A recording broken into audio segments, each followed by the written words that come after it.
around Also, if you're making sexuality. things secret and you're making things like weird, because it's not weird. Sex isn't weird. Sex is natural.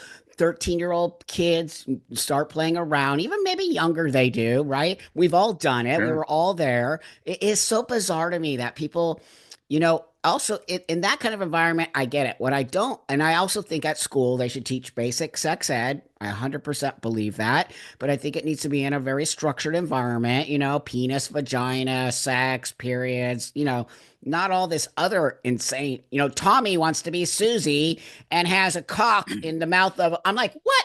Yeah, you can't fucking teach that to 13-year-old kids. Well, you can, I'm 62. When I was in school, I remember we had sex ed in sixth grade and we got to watch films of, certain little pregnancy and all that kind of stuff. Hmm. And so what's the difference? That was in the 70s.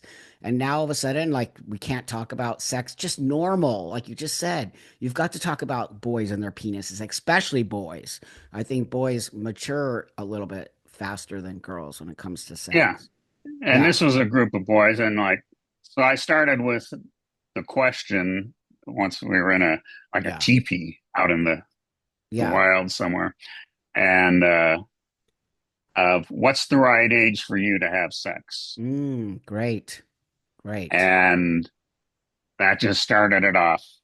You know, Yep. everybody had an opinion. They chirped right in, and and Excellent. it ranged from I already have a kid, Hmm. 16-year Wow. old guy, because they're Yeah, talking about, of course. sex, yeah, getting it, but and then nobody Hmm. was talking about pregnancy, and then this one kid Wow. brought it out. Well, you can't Wow. get somebody pregnant, and uh, Wow. here's an example. And then another guy was, I'm a virgin, and I'm gonna stay that way till I get married, Excellent. and it was just you know, we were laughing and talking. I mean, it was just a talk, and Yes, that's it right.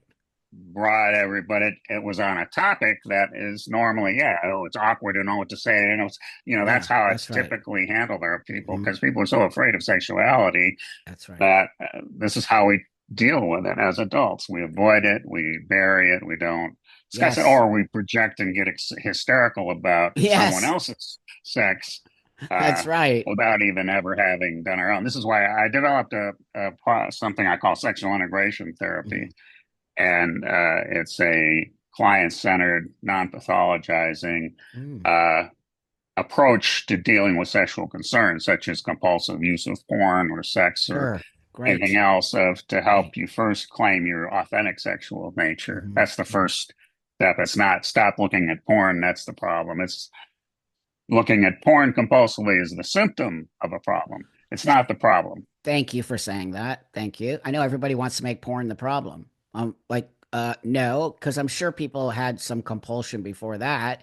Maybe it was magazines, right? Oh, Maybe it was yeah. other kinds of Or things. Instagram or X, or it's screen addiction It's is screen what we're addiction. But suffering I also from. think people prior to even the screen, I would say, maybe back in the day, but men and women are different around sex, as you know, and especially around pornography. And I was a lot around the gay men's industry, and there's such a highly charged sexual space, the gay men's sex space that I was actually, invited into, and I never made a big deal about being a trans. It was just I was invited into. Anyway, my point being is I saw sexual charge that you'll never ever see in a woman's space ever. And Hmm. I've walked both of those spaces, so I really do you think men on some level have been sexually charged? They used to buy magazines, all the gay porn magazines, but now the screen just opened it to anybody and everybody. It's very dangerous behavior, very dangerous.